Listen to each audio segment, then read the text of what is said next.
Como é que a gente pode, nessa sua área, assim, a gente usar isso para contornar, digamos assim? Eu tô achando, eu tenho um filho de 10 anos, vai fazer 11 agora, e ele está achando muito bacana. Para ele não mudou muita coisa, que eles ficam no computador, eles ficam no celular, eles ficam jogando, meu sobrinho também. Então, para eles não mudou muito. Mas para muita gente mudou. Como é que a gente pode contornar isso, Lu? O mundo digital realmente nos ajuda bastante, né? Mas ele não chega, porque a incerteza, na verdade, o que tem aí agora é uma incerteza quanto às finanças, quanto o medo de não ter o trabalho. Então, o isolamento, ele causa muito mais que o isolamento, é uma incerteza em nível financeiro e tudo mais. Então, a saúde mental realmente fica meio que à deriva. O que dentro da programação neurolinguística, dentro do nosso campo de trabalho, que é comportamental, estudo de comportamento, né, a gente pode fazer? A gente pode criar uma série de perguntas para a gente mesmo. O quanto a gente pode usar esse tempo ao nosso favor, não é? Por exemplo, falando em estar junto 24 horas por dia. Nossa, um relacionamento hoje que estava sendo testado, ficando apenas poucas horas, por que não melhorar esta qualidade no tempo que a gente tem para fazer isso? Fazer questionamentos do tipo, não deixar que a realidade externa, que é o que está acontecendo muito aí fora, nos paralise ou nos tire do ar completamente para que não saibamos como agir. Nesse momento é um momento de voltar-se para dentro e não nos preocuparmos com o que não está no nosso controle. O que está no nosso controle para fazer, essas perguntas que são importantes. O que eu posso fazer para mudar a minha situação nesse momento? O povo brasileiro é tido como muito criativo e é esse momento que chamo todo mundo a chamar a criatividade, a puxar lá de dentro coisas que a gente pode fazer, o que está ao nosso encontro e nossas mãos, né, a mudar. E é nesse momento que eu digo que a saúde mental é prioridade. E a saúde mental não pode ser afetada por coisas que não nos dizem respeito. Nós não temos como obrigar o governador a abrir nada. Então, nós temos que pensar como nós podemos agir a respeito do que está aí fora. Não esperar que o que está aí fora nos atinja. É difícil, eu sei que é complicado. Mas é um exercício que tem que ser feito. Manter o equilíbrio nesse momento. Lu Ortiz, eu gostaria que você falasse um pouquinho sobre esse trabalho seu, então, né? E como é que era antes do coronavírus e como é que é agora, depois do coronavírus, assim? Como é que funcionava antes, toda essa ajuda, toda essa sua função antes e agora com o coronavírus? Tu sabes que antes do coronavírus, os medos eram quase os mesmos, só que nós, às vezes, não tínhamos tempo para trabalhá-los. E agora o problema é que a gente tem muito tempo para pensar nos nossos medos. E agora focamos, em vez de focar na solução, estamos focando nos receios. Então, assim, os seres humanos têm essa particularidade, né? A gente foge da dor e a gente quer aumentar o prazer. Isso é praticamente o que todos fazemos, às vezes, sem nem saber. Então, o meu trabalho antes era exatamente isso, encontrar dentro das pessoas a força para que elas possam, elas mesmas, resolver os problemas, se distanciando do que elas não podem resolver. Essa consciência que foi sempre antes do corona e está sendo agora. Porque a realidade externa não pode nos afetar de tal maneira que a gente paralise ou saia do eixo no momento de resolver problemas. Então, na verdade, o que acontece hoje? Hoje eu não estou conseguindo, né, por todo o contexto, trabalhar junto com as pessoas. Mas o telefone não para, o WhatsApp não para, as mensagens não param e a gente procura, na medida do possível, dar essas orientações, leituras, meditação, respiração. A fisiologia é muito importante no estado mental. Controle da respiração é muito importante. Por isso que eu acho que está super na moda hoje em dia, não gosto da palavra meditar, né? É verdade. Para controle mental. Então, é verdade. E que já é em outros países, como os países orientais. O Oriente é milenar, precursor né? nisso, exatamente, porque é um momento do controle da respiração. Quando tu controla a tua respiração, tu não bate em alguém. Quando tu controla a respiração, tu não diz uma bobagem. Esse oxigena todo o corpo. O cérebro, vem as ideias, o cérebro é oxigenado. Então, nesse momento, a gente consegue parar. Então, num momento, o pior momento da vida da gente, se a gente lembrar que a gente tem que respirar. Aquela expressão nunca foi, então, respira fundo. Exato, respira. Que a gente nunca pensou sobre essa, né? As pessoas falam às vezes, calma. Respirar. Respira fundo. A gente esquece de Faz todo sentido. Respirar. Então, trabalhar a nossa fisiologia para que o nosso estado mude, para que o nosso comportamento mude e o nosso resultado melhore. Porque, afinal, estamos todos em busca de resultados positivos.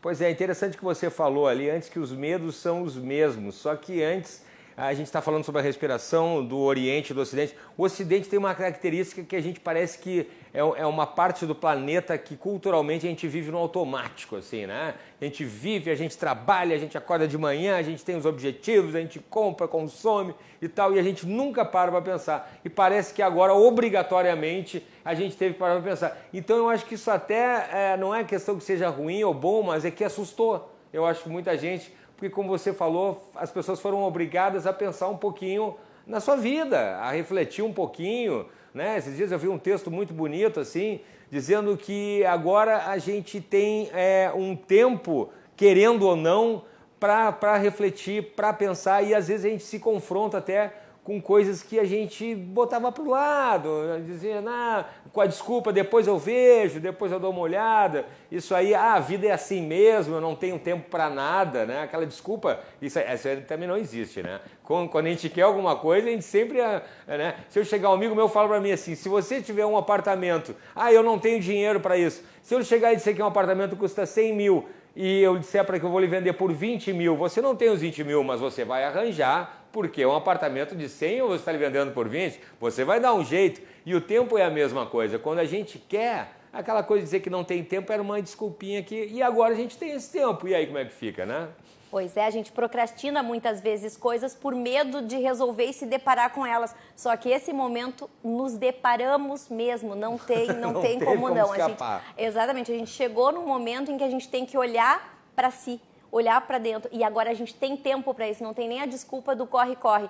O mundo ocidental tem isso, né? Que nós vivemos no automático, como tu falaste, e o nosso inconsciente, o cérebro automatiza tudo, até para ele economizar energia. Então ele vai automatizando tudo. A gente não pensa para se ensaboar no chuveiro, a gente não pensa para colocar a pasta de dente. Coisa simples. Isso, tu vai no automático porque o cérebro quer economizar energia, é um padrão dele. Só que nesse automático a gente também vai perdendo a vida. Tu vai perdendo o que tem de bom na vida. Os detalhes. Exatamente. E acaba chegando um dia e diz, nossa, eu não tive tempo de abraçar, de beijar, coisa que... Por quê? Porque eu estava no automático. Eu vou citar o Clique aqui, como ele é perfeito para isso, aquele controlinho remoto. Muito bom, né? Ele é ótimo para quem gosta de programação neurolinguística, para quem tem algum interesse nisso. Ele é perfeito, porque é a vida passando muito rápido para atingir um objetivo que ele nem sabia que era aquele que ele queria. Chega uma hora que ele não quer mais, ele diz, eu não quero mais. Eu tenho clientes, eu tenho pacientes que chegaram aos 70 anos e me disseram assim, eu consegui tudo o que eu quis na minha vida, só que eu não sabia que não era isso que eu queria. Eu fui conseguindo. Exato. E aí nunca pensei se era aquilo mesmo que eu queria. Exatamente, eu me perdi de mim nesse caminho. Por quê? Porque foi no automático, atrás de um objetivo. E isso é realmente muito perigoso. E eu não gosto, eu não gosto de ser poliana, tá? Mas eu gosto de ver o lado bom de tudo que acontece. E acho que isso que está acontecendo em nível planetário é um momento de parar, respirar e refletir. É isso que eu quero para minha vida? É esse casamento que eu quero para mim? É esse relacionamento? É esse trabalho que eu quero para minha vida? Gente, esse tempo é precioso se soubermos usá-lo. Tem um outro filme, Beleza Americana, também. Beleza. Que é um soco no estômago. É um soco no estômago. Exatamente, né? Tem vários que dá. Gente, na minha página, eu dei algumas sugestões de filme. O Guerreiro Dragão Branco. O Guerreiro Dragão Branco, excelente filme. Tá aí, ó, pessoal, em quarentena aí já demos 3 dicas de filmes aí. É maravilhoso, gente. Aquele lá, Nunca Se Renda. O fim da trilha sonora é Nunca Se Renda. Então tá na hora da gente não se render, não culpar o governo, culpar o corona, culpar o isolamento, a quarentena. Não culpem, resolvam os seus problemas. Tragam para si a responsabilidade da sua vida. E outra coisa também, Lu, que as pessoas que a gente tem, que bom você ter comentado isso, que na verdade foi uma pausa. As pessoas estão confundindo, você falou agora, com uma espécie de fim, né? E na verdade foi uma pausa. As coisas vão, se Deus, graças a Deus, e vão acontecer. O ser humano já passou por coisas muito piores e se reinventou e sobreviveu. A gente vai passar. Isso é uma pausa. Os sonhos não sumiram. Mas teve gente que teve que adiar. Aniversário fica mais complicado. Mas casamento, né? Teve gente que a gente falou aqui com o pessoal dos eventos e tal, que foram os primeiros a serem atingidos, a área de eventos, justamente pela questão da aglomeração de pessoas, que tinham festas e tal, mas foram adiadas, foram transferidas. Então você não acabou com os seus sonhos, você adiou os seus sonhos. Até para você, quem sabe, continuar tendo aquele gostinho do planejamento, aquela viagem, aquela visita que você ia fazer para aquele parente que mora distante, ou aquele casamento mesmo, aquele noivado, aquela compra do apartamento. Então, as pessoas também não podem confundir. Tem gente muito que está achando que é o fim, que a vida agora terminou e não tem mais nada depois. Pelo contrário, estamos nos reinventando agora e justamente fazendo esta reflexão. O que é realmente importante para mim? Qual é o meu objetivo de verdade? É comprar uma casa. Mas que casa é essa? Essa casa tem jardim? Ela tem quarto? Ela é só para me abrigar ou eu quero ostentar com ela? O que é? Pois sabe? É uma reflexão muito grande. Nos chama a refletir. Que é uma coisa que a gente não tem tempo. Não tinha para tempo. fazer. Diz que não tem tempo para fazer, né? Então, aqui, o momento é de reflexão, é de chamamento para dentro da gente. É isso que eu quero para minha vida, como eu quero, qual é o meu objetivo e o que eu posso fazer para chegar nele. Né? Gente, não precisa ser um objetivo longevo, um objetivo agora. Eu quero passar da quarentena semana que vem, eu quero parar de comer bobagem, eu quero fazer um exercício físico. Parar de fumar. Parar de fumar, sabe? Para que eu quero? Por que eu quero? O que eu vou ganhar fazendo isso? Sabe? Eu chamo as pessoas a fazerem perguntas. O cérebro adora responder pergunta. Façam perguntas. É exercício para a cabeça? Exatamente, ele adora responder pergunta. E às vezes, se a gente faz uma pergunta não inteligente, ele responde também de forma não inteligente. Então, fazer as perguntas certas para que tenhamos as respostas certas. Olha aí que interessantíssimo isso. Muito bem. E a questão dos casais que estão aprendendo a conviver juntos e que antes ele saía para trabalhar de manhã, ela saía para trabalhar, ou ela ficava em casa, os dois saíam, enfim, tinham um tempo para não ficar juntos. Né? Tinham aquele tempo, como a gente dizia, no automático, para não ficar juntos, só se viam à noite e tal, e a vida ia passando, sempre estavam cansados, ou sempre tinham as crianças, ou não sei o quê, papapá, e o gaúcho aqui é muito isso, o brasileiro é muito isso. Aí, de repente, as pessoas dizem assim, não, mas a vida é assim mesmo, eu não tenho tempo. Eu gostaria de abraçar minha mulher, eu gostaria de sair com a minha mulher, eu gostaria de levar minha mulher para jantar, ou então fazer uma janta em casa, quem sabe aprender a fazer uma receita para ela, quem sabe inverter os papéis ali, né? Ou então, enfim, ter alguma paciência para, de repente, talvez reparar no cabelo que ela trocou, nas unhas que ela pintou e tal, né? Eu falo muito pelo lado dos homens e tal, né? E não se tinha isso, e agora tem esse tempo. E aí muita gente está estressado porque não sabe lidar com isso. O que fazer com todo esse tempo junto, né? Com a sua esposa, com o seu marido. Pois é, gente, eu fiz até um videozinho essa semana e até foi bastante polêmico o vídeo, porque eu disse que o isolamento ele não vai trazer nada, não vai acontecer nada na vida de um casal que já não viesse acontecendo. Muito bem. Tá, não muito vai bem. acontecer nada, não. Isso já vinha sendo programado, ele foi a catarse. Ótimo. Ele foi a catarse. O isolamento. Não acredito que quando a gente ama uma pessoa, admira uma pessoa, vamos dizer que a paixão já passou, porque vamos dizer que é um casal há mais tempo. Mas eu amo quem tá comigo, eu respeito quem tá comigo, ele é meu amigo, ele é meu companheiro. Que eu não consiga passar 30 dias com essa pessoa. não tá, tem alguma coisa errada. Exatamente. Tem alguma coisa errada. Exato. Então, a quarentena, o isolamento social, ele não vai ser responsável por nada que já não estivesse encaminhado. Então, é o momento de catarse. É esse relacionamento que eu quero pra minha vida? Se for, e aí eu fiz um outro segundo vídeo justamente porque as pessoas me disseram, então tu tá mandando todo mundo se separar? Não, gente, eu só quero que vocês avaliem essa pessoa que tá do meu lado, o quanto ela é importante pra mim, o quanto eu quero que ela fique na minha vida, como será a minha vida sem ela? Faça essas 3 perguntas e você vai saber como agir no momento de discórdia. Tá certo. Lu Ortiz, muito obrigado. Infelizmente está terminando. Eu adorei conversar com a Lu. Por mim, eu continuava aqui batendo esse papo aí. A Lu tá dizendo assim que em épocas de quarentena, dá uma saidinha, a gente tem que trabalhar. A Lu tá aqui nos auxiliando, eu estou trabalhando.